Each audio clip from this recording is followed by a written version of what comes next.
Welcome to the Property Lifestyle Mastery podcast. I'm Jackie Tomes, and on this show we are having open conversations about building a property business that creates cash flow and freedom. All of the various highs, lows and lessons along the way to creating the holiday every 6 weeks lifestyle. So whether that's focusing more on the emotional freedom side or the more practical business strategy side, we are covering the full head to toe. And today it's me and Dave, and we are talking about creating consistent cash flow. Now, fair warning, you've heard me rant on this show before. Now's the time to hear where Dave gets on his high horse, going right into the detail behind the numbers to really get to the bottom of the question of where is all of the money, dude? So here's me and Dave.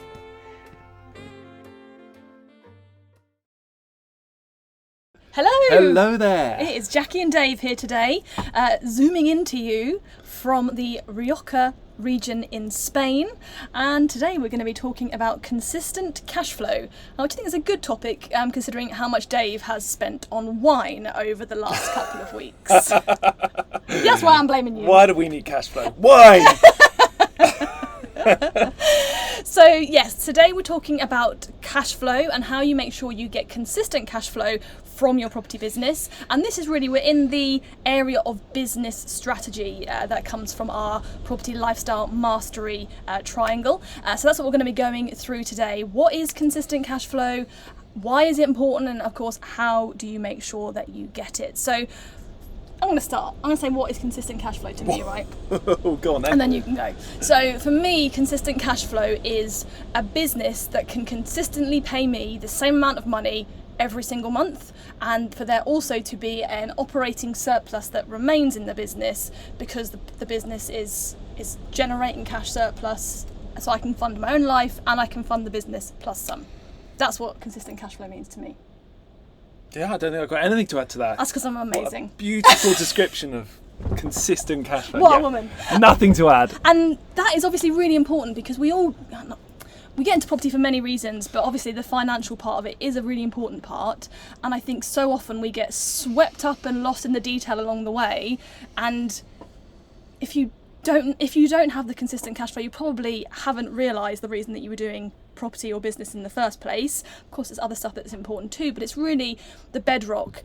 And if that financial side of things isn't solid, you'll probably be stressed, not feeling great about stuff. And it is the launch pad for the other great stuff that can happen. Absolutely. And without the consistent cash flow, I guess people who are starting in property, you can't leave your job. Mm-hmm. Or at least when you do leave your job, it's really stressful because you just don't know you're going to make it. And also growing the consistent cash flow so that you can build the team and so you can have more systems, you have time. Yeah. Time freedom to be able to travel and... It's basically the bedrock of your financial strategy. We don't really need to talk about financial freedom, right? We don't talk about why. Everyone's like, yes, I know why I want cash flow. But actually, I think now might be a good point to bring up the difference between cash flow and profit. Oh, Dave.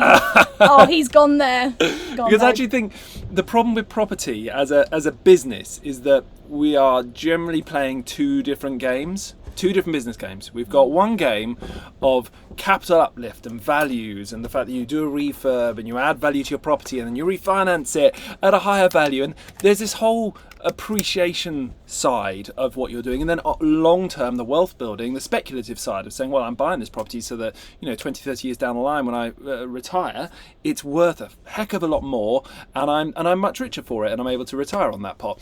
That's one side of your game, and then the other side of your game is the cash flow from the rent. That's where we're going to get our consistent cash flow from in property, is from the rental income, and that part, if you set it up right, can be fully passive fairly quickly.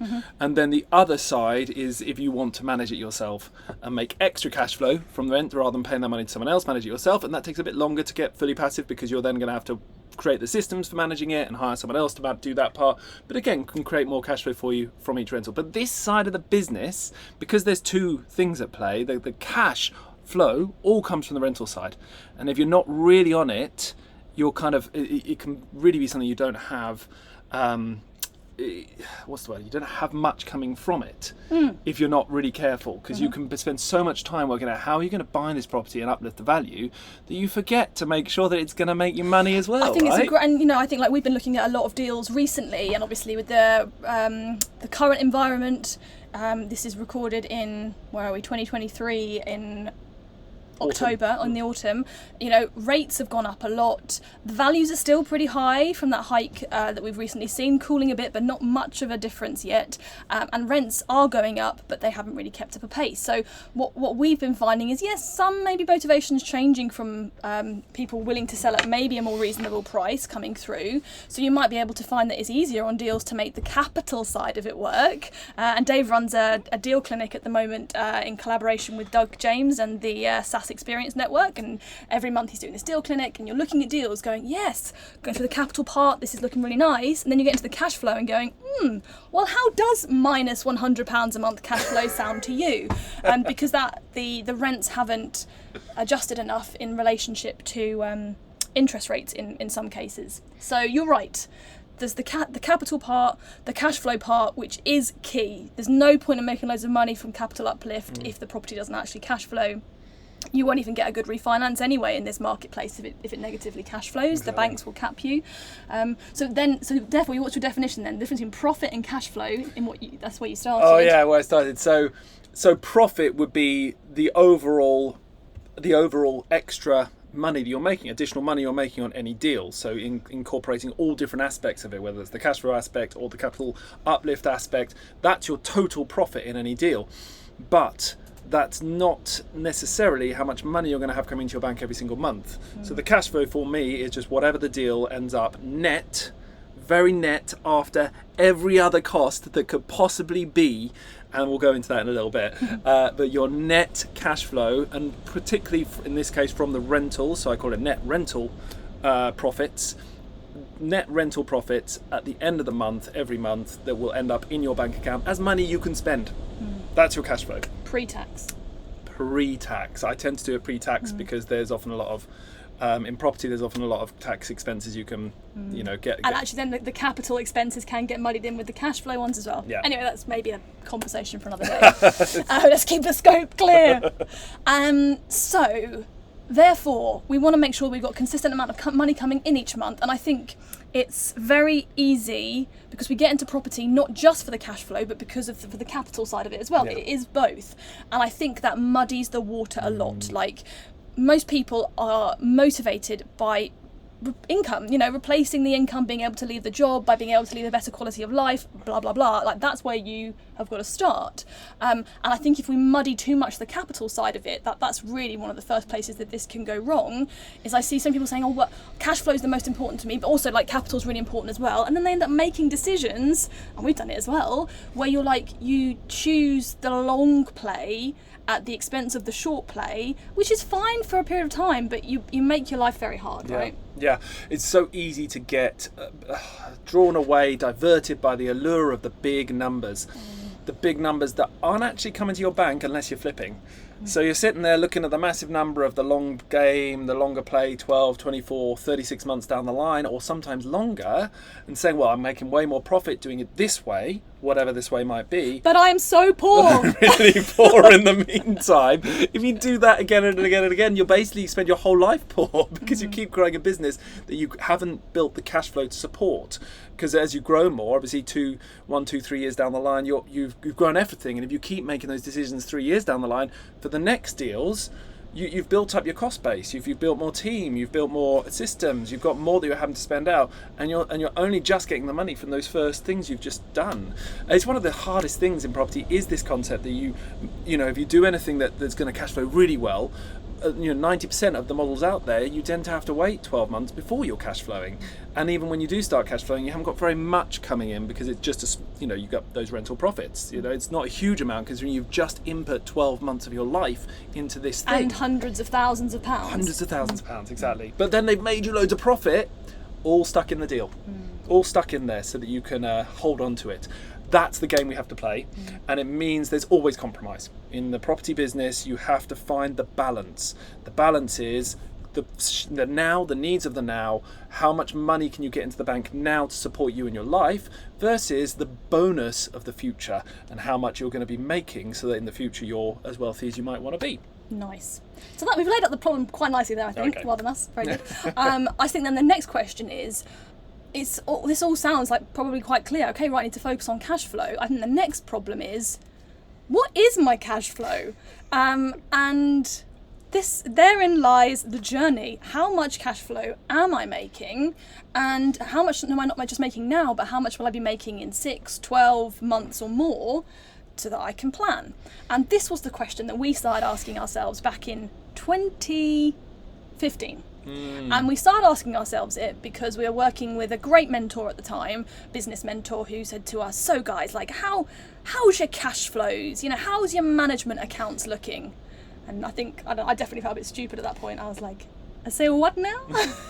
What's one of those? What's a management account? And so that has been, we're going to go into that today. Like what are those things and why do you need them in relationship to creating this consistent cash flow? So maybe Dave, tell us, what are those things first of all, and then what have we had to learn? Okay, well, let's start just from the basic of management accounts, right? Uh-huh. So management accounts are generally provided once a month. If you can get hold of some sort of report once a month that is in real time being that you receive it and it giving you data for the previous month, if at all possible, you know, so that you are seeing the most recent data. And that report tells you, the primary bulk of it is your profit and loss statement. And it tells you all the revenue that came in, all the rents that came in, any other money that came in. And it tells you every single expense line item in a nice, orderly, categorized fashion so that you can see where your money went that month and how much profit there was at the end of the month. So this is your management account. And ideally, a good management account should show at least 12 months worth of data so you can see a bigger picture. How did it look for the last 12 months overall as well? Mm-hmm.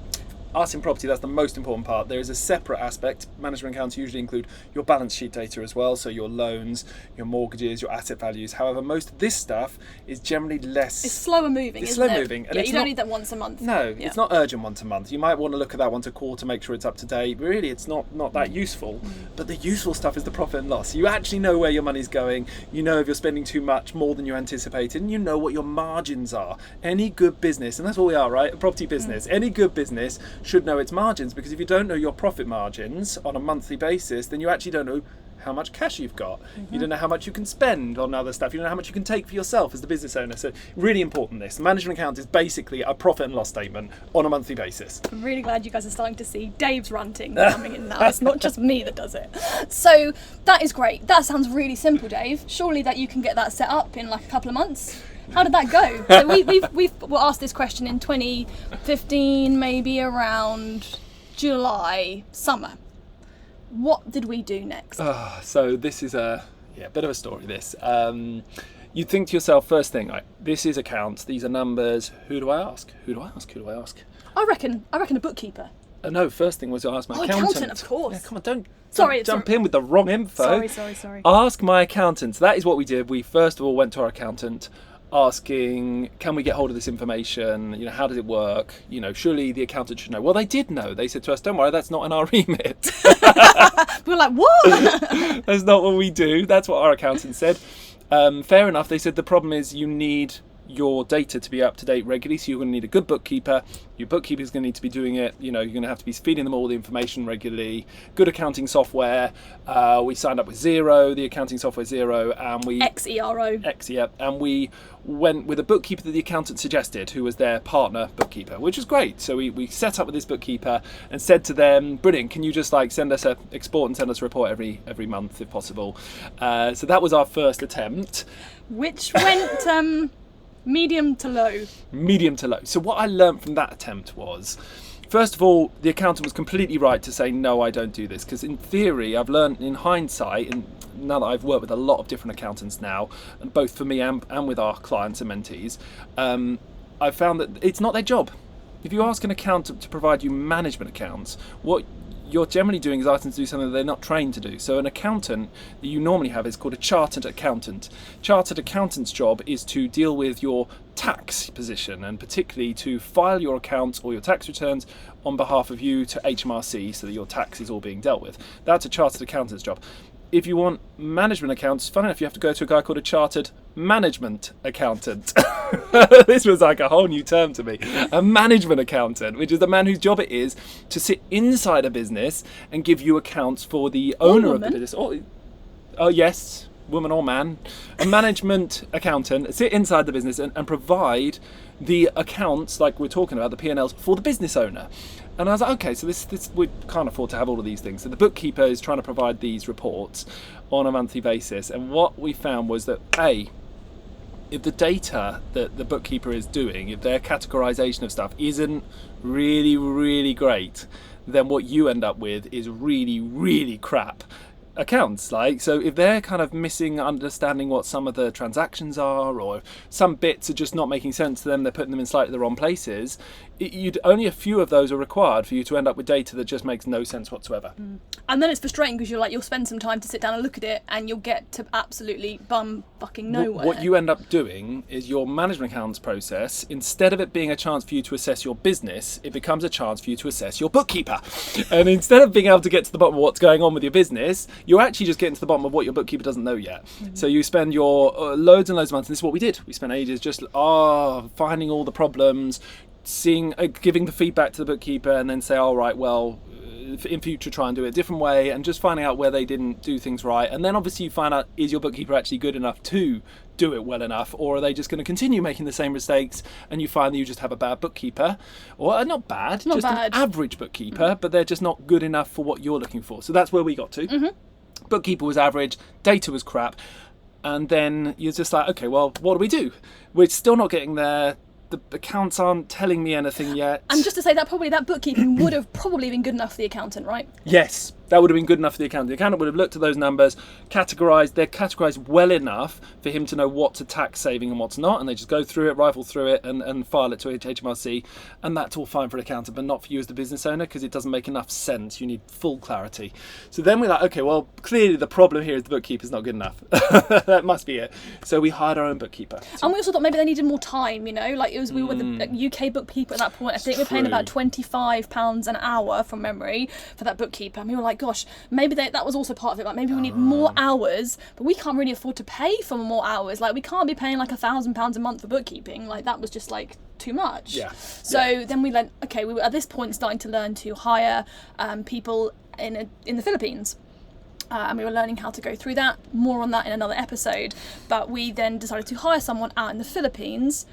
I'm going to say it was 4 hours a day we decided to hire. 4 hours a day we went for. We were like, let's just do it. £5 an hour. No, we were paying £3.50 an hour. £1.80 an hour, I believe it was. No! I think it was, yeah. Oh, that's a long, God. It was a long I'd time forgotten ago. that. Yeah, I was higher. I'm pretty sure it was that. And actually, I think it might even have been let's say 4 hours a day. Some ridiculously low amount of money. Yeah. So you're like, well, we might as well do 4 hours a day, because then they will definitely have enough time to spend loads of time to correct all their mistakes and everything. So we hired someone.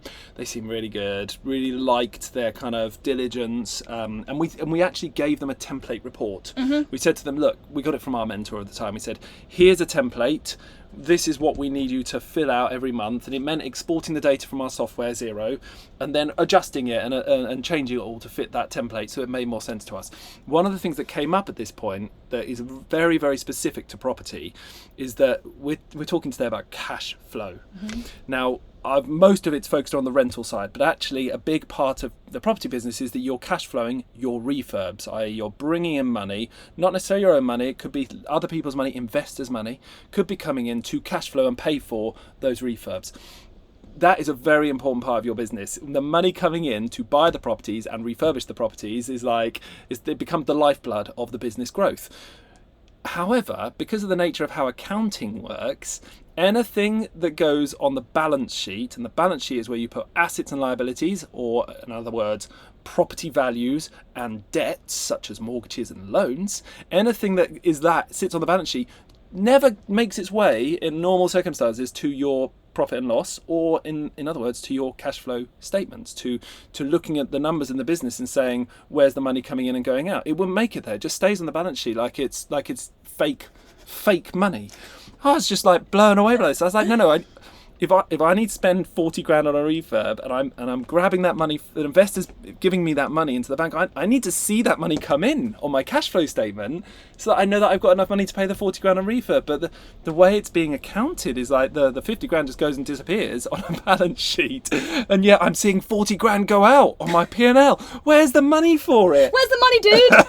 Like, that makes no sense. So it was a training process for this bookkeeper to say, okay, look, management accounts require you to grab those types of things. If there's any cash coming in the business, you've got to take it out of the balance sheet. It can stay there for the accountant, but take it out and then transfer it to this new template I've given you so I can see it coming in. And that was part of the training. She started to provide these management accounts every month. And it was painful. So by this point, we must be 2016 by this point, right? We're into 2016. Yeah. We're probably a year into our let's get management accounts. Can't be that hard situation. We've got like 9 single lets and an HMO, and I bet a load of people listening to this who've got a few properties can understand this sentiment. We don't know how much money we're actually making. All we know is there's a bank balance that is either going up or going down due to money that's going in or out, but it could be coming in from loans, it could be coming in from rents, it could be going out because of mortgage or a maintenance. It doesn't matter. We didn't know how much we were actually making, so we bought these properties on an assumption that they were going to make us a certain amount of cash flow every month. From our deal analyzer. Should we quickly hiatus into that? Yes, please, Dave. Deal analyzer. Now, being detail Dave, I spend a lot of my time in deal analyzers, nose deep in a spreadsheet. Which is why I'm married to him. Thank you, Dave. I love you. It's really the prime fundamental of what I do for our mentees at the beginning is to get them working properly on spreadsheets and analyzers. And actually that deal clinic that Jackie mentioned earlier is literally just me getting people's numbers plugged into a really good quality deal analyzer and then talking through how it all works. What I've noticed whenever I get someone else's analyzer sent to me is that there's a few things just missing. A few things that are key is that if you don't have all the numbers in your analyzer, then you don't know the reality of the situation. So in our analyzer, for example, we work on a basis that we know we are going to spend money on maintenance costs every few months or so. There's going to be costs associated with maintenance. That's just how it is. And we have made a assumption that we're probably going to spend about 5% of our rent on maintenance. And having now seen hundreds of businesses, and now in my capacity as helping other people with their financial management, I actually see other people's numbers and how much they're spending on maintenance. 5% is a very good. It was a hypothesis on day one, and it definitely works. It's with the right hypotheses. 5% is a good thing to be aiming for. And I would say that 50% of analyzers I get sent or see that are other people's deal analyzers include no allowance for maintenance costs. So but Dave, the justification I hear is it's going to be newly refurbed. So a newly refurbed property, yes, will have lower maintenance costs. Generally has some sort of snagging, things that come up because unless it's a brand new build, and even brand new builds have snagging. But regardless, I've seen on average it's 1 to 2% in the first year from a newly refurbed. From the second year, we're going up to 3 to 4%, and very quickly we are up at 5% again. So we need to know this, because if you're looking at an analyzer and you're using it to make life decisions, such as I need to make $5,000 a month. That's a number I hear a lot. Yep. And every one of my deals, based on my analyzer, is making me £500 per month cash flow. There's the key word, cash flow. So therefore I need 10 deals in order to leave my job. It doesn't work unless you've got all the costs involved, right? If you're not accommodating those maintenance costs, then you're not making £500 a month. You're actually making 400 and something pounds a month, because that £500 a month cash flow could even be on a £2,000 a month rental income. And that £2,000, if you take away 5% allowance for maintenance, that's £100. That's a huge amount. £100, that's 20% of your net cash flow gone to maintenance. I'm just laughing at the ranting. You rant away, Dave. So we've got to include things like maintenance costs in there. And like I say, an allowance and averaging out allowance is the way. Another thing is voids and arrears. Tenants are generally not perfect. And generally you will have two things: periods when tenants aren't there between tenants, and in the most amazing circumstances I've seen, some people are able to literally tenant the day after one person leaves and the next day someone else moves in. I've only seen this in one circumstance. I would also say that I know another circumstance that's happened, but I'd say it's very unusual that to happen when the business owner steps back from being heavily involved in tenanting the properties. True. So if you want to not be involved in the tenancies, that's much harder to do. Yeah. So you've got this void periods between tenants and arrears, because we've just been through a pandemic, and our arrears went up a lot, and just generally, like, there's always going to be times when tenants get into situations where they can't pay, whether that's for they suddenly end up without a job or end up in hospital with cancer, or it could be anything. But tenants aren't perfect, and there are voids and arrears. Now we have an allowance. So the tenants not perfect part is that they may fall into arrears at points. the voids is not related to the tenants. The voids is when there is no active tenancies in place. A tenant has vacated and a new one tenancy has not yet begun. Yep. So both of these things cause you to not receive the money that you think you're going to receive. And we have an allowance for that. In our analyzer, we allow 5% loss for voids and arrears, and depending on what the timing in the market, and for example during the pandemic that went up, and we weren't at 5% voids and arrears allowance. Our portfolio was performing at more like 8% or 9% of voids and arrears. That's a lot of money going in voids and arrears, and vice versa. At other times we have points where we're back down at like 2%. I think you've kind of gone off on a bit too much of a heavy tangent. Sorry. So the point is, you need to make sure you've got all your costs on your analyzer to give you a cash flow figure per deal to actually have an idea of how many deals that you need to do. And then that is still not the full story. That's the summary from that. Great summary. I love it. He just gets a bit lost in the details sometimes, and Jackie just comes in and saves the rest of us. Okay, so once you've got to the bottom of all that, you actually know what your cash flow is per deal. And on day one, we were fairly close with ours, but we didn't know the reality. And the reality was going to come from our management accounts. Mm-hmm. So, get back to the story. 2016, working with a bookkeeper in the Philippines to deliver monthly reports, and we were getting our monthly reports and wanting to tear our hair out. Yeah. Because stuff was not in the right place, previous feedback that we'd given hadn't been followed, stuff still was on the bloody balance sheet that should be on our cash flow forecast, and me and Dave would just be we'd sit for like 2 hours and go through our thing and not get any closer to what the answer was. Yeah, you get kind of a rough answer, but when you're fairly close in the bank balance, you actually need it to be really accurate for it to be useful. There was a secondary aspect to this as well, which we realised. We had provided this template to our bookkeeper. Again, average bookkeeping meant crap data, so we were struggling with that, but also on our own side, we had a very heavy, complex spreadsheet with loads of numbers in. It was very, very busy. No easy way to see at a glance what was going on. And I guess for me, that was the big difference between going to a bookkeeper and what I talked about earlier, going to someone who's actually a management accountant of some sort. And it was around this time that we were saying, well, this bookkeeper's not good enough still. We need to hire someone else, someone better. Who's better than the bookkeeper? And we started to hear about a thing called a financial controller. A financial controller, what is that? What's the point of that? Turns out a financial controller was exactly who we needed. It was the thing that we should have been hiring instead of a bookkeeper, because their job is they're one above a bookkeeper. A bookkeeper's job is just to reconcile transactions. A financial controller's job is apparently to actually present that in usable reports. They actually take your data and create a report for you that is easy to make sense of. So wow, great. We're like, brilliant. Let's hire ourselves a financial controller. We spent probably about a year with that bookkeeper, a bit more, year and a half. I think it was more. I feel like I was going through these dates earlier, like 2018. I kind of feel like really, yeah. We allowed. I guess that's a separate podcast. But back in those days, we were very forgiving. Very forgiving. Jackie was with our less team. forgiving, but Dave would like talk me down, and he would always be very patient. Everything was always good enough in my mind, and just a bit more feedback and a bit more patience. Yeah. So anyway, that's another team comment for another day. But right now, we went with that bookkeeper for a while. Eventually, decided it wasn't going to work. She wasn't improving to where we needed her to be, and we hired ourselves went completely the opposite way. We went for like £1.80 an hour.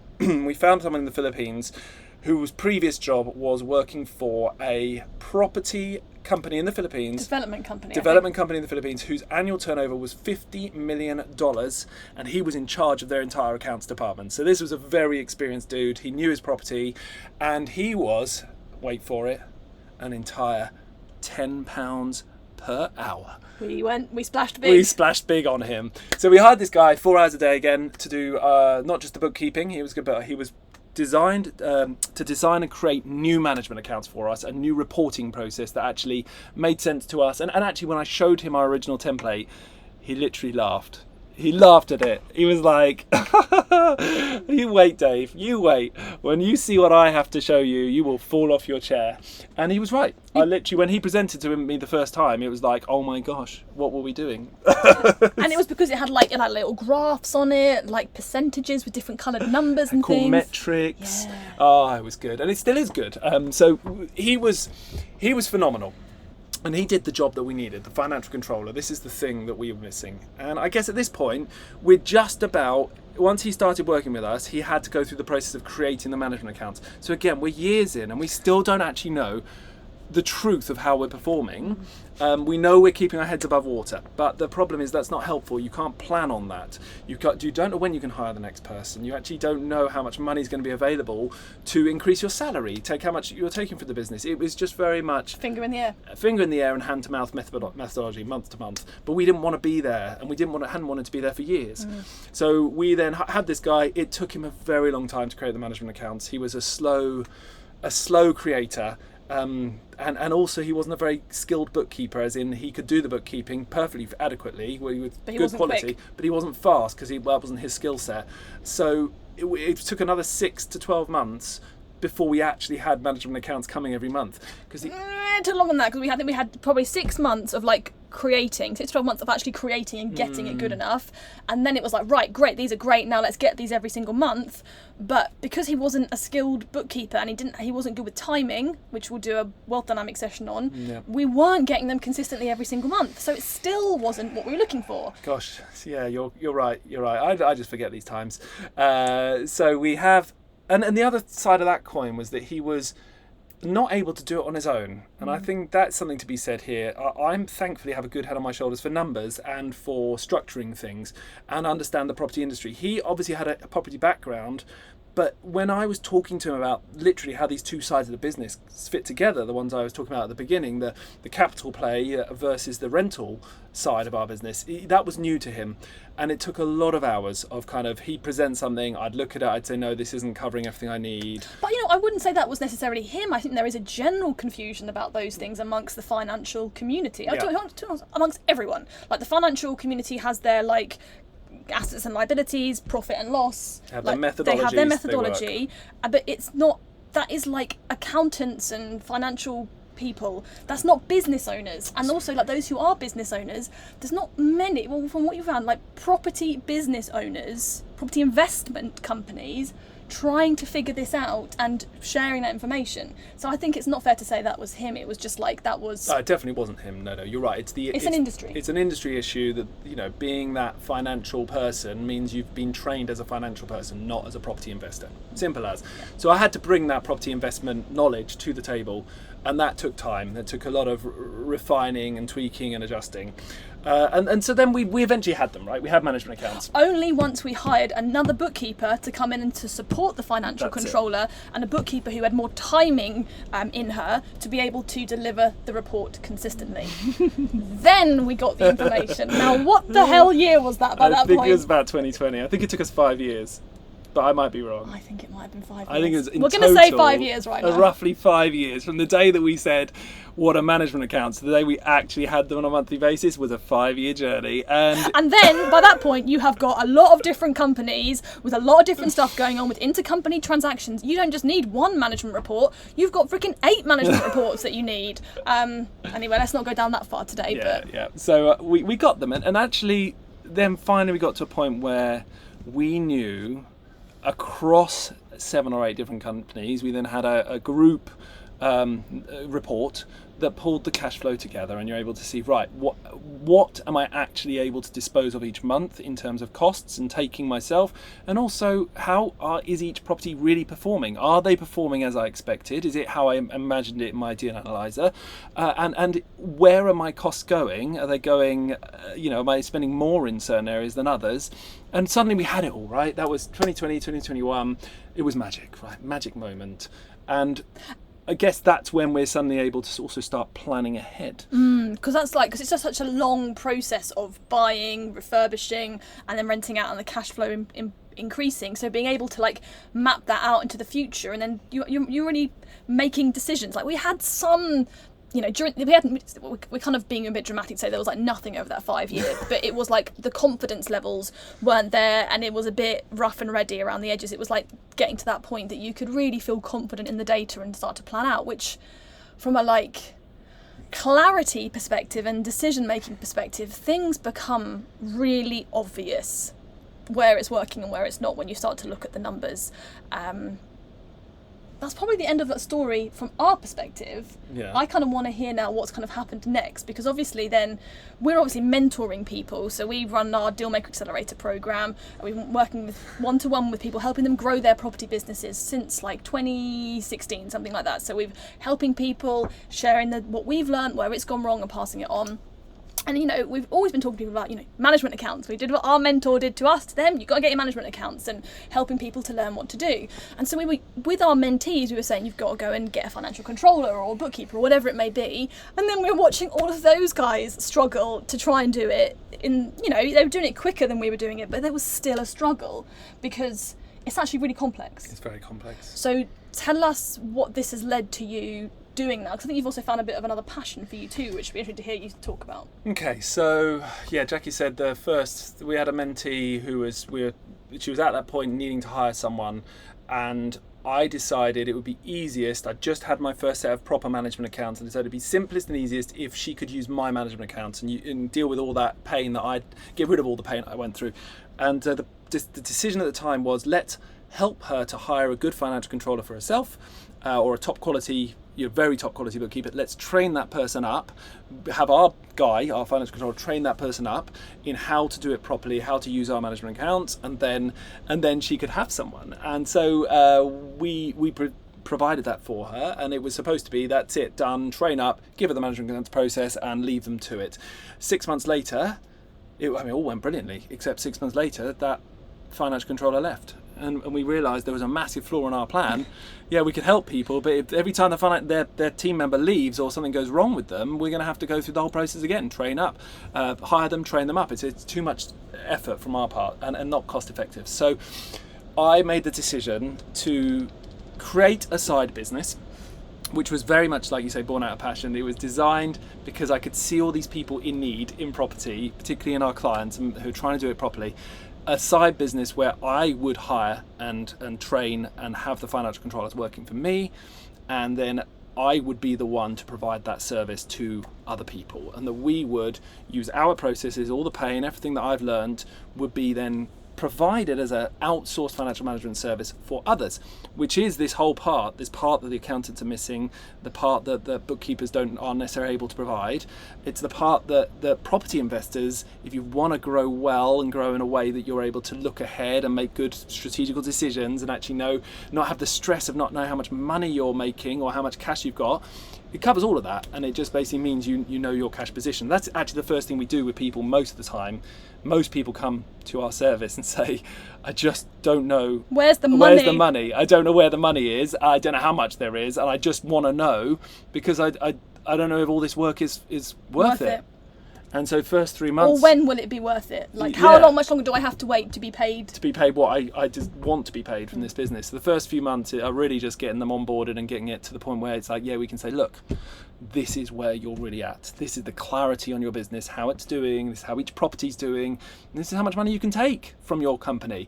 And for most people, I literally hear it, they're like, oh, it's like a massive sigh of relief. Of like release, even if the answer isn't what they expected in a negative way, it's still a sense of at least I know now, and a bit of a weightlifting, and then we go into problem solving mode, and that's like I say, a bit of a passion project in some ways, because I want that to be all singing, dancing solution for people, and I just put everything I can into it so that people can get to that answer without all the pain. So let's just do maybe two final pieces then to summarise this. One is, if people are interested in, it's called Portfolio Cashflow Optimizer. Yes. If people are interested in that, who is it generally right for, and what should they do if they are interested? And then second one, if someone's just wanting to get started themselves separately, what would you suggest? Okay, great. So that service is designed really for people who have got an existing portfolio that's up and running. I'd say normally around 10, once you get to around that 10 properties mark, I'd say 10 units, because if it's 10 single lets, you're probably 5 to 10 single lets, you're probably around the right place. If it's HMOs, it could be 3 to 4 HMOs, because you've still got a lot of tenants going on there. So it's say 10 units or so, and you're still growing, so it's something you're trying to manage while you continue to grow your business. These are the types of clients we really help, because if you're getting to that point where you can't really see what's going on with all the work you've done, it's getting a bit complex, there's a lot of money going in and out, and you're trying to make decisions about your growth, so you just need someone to manage all the finance side for you. That's who that's aimed at. And then if you are earlier days, so if you're at that more like 1 to 5 unit mark, you can get going in a way, and I'd suggest at this point going to find yourself at least getting bookkeeping done, like we did at the very beginning, getting bookkeeping done. So if you go to a UK person, just going and getting bookkeeping done and asking them to present it every month, because most bookkeepers are a bit lazy and they don't do it. That's every a bit month. Harsh, Dave. Oh, I most lied. bookkeepers, he can be quite harsh with his Yeah, words sorry. sometimes. Most bookkeepers know that people don't want to look at their data until it's time to file their accounts. You're right, sorry. Bit lazy is very harsh, harsh. you're right. So they don't provide it every month. So just finding a bookkeeper who can present it every month, but ideally going a bit further than that and finding someone. I would suggest hiring someone in the Philippines. I would suggest that, hiring a financial controller in the Philippines and paying a bit more money for it. But I would also say you need a really good hiring process to do that, because we started hiring people in the Philippines back in 2016 or so, and it was an absolute disaster. So I would say if you've never hired someone before, I would say you're actually better off just starting with someone in the UK. Yes. Because it's just a lot to overcome. Yeah. So yeah, this has been Dave Rant. Dave Rant number 1. Sorry about that, everyone. No, I think it's excellent, and I think it demystifies a whole area of the property investment company that is not really spoken about. So I hope it's given some food for thought. So if we bring this back to like the bigger picture about consistent cash flow, once you are getting your monthly management reports, then you can start to see what the picture is looking like. And I think for me, it then comes back to like how you allocate stuff across the company. So we've talked about in the deal analysis, you'll be having allocations towards safety testing and maintenance and arrears and voids. Like, they don't happen every month. Like, you don't get 5% of your rent going on maintenance every single month. You know, you'll suddenly get a boiler needs replacing and it's suddenly a massive cost all in one go. For me, the next level of this is how you allocate, so that you don't look at your account and go, "Whoa, monies," and like then start paying yourself too much, but then suddenly you have 5 boilers going one go and you're like, "Okay, I didn't have the monies, put it back in again." Like, that's not the idea. So there's a great book called Profit First. I'm really sorry I've forgotten the name of who it is. We'll put a link in the show notes, that talks about how you allocate into different savings pots. So you choose your different savings pots and you put an allocation each month into that. So as a simple place to start, having a savings pot for voids, maintenance and arrears. We call it a VM account. I want to rename it VMA account. VMA account that you just put, say it's 10% that you think is going to be about right for those things. Every month a standing order goes from your current account to your savings account for that. And then when a big maintenance cost comes up, you can repay it back across.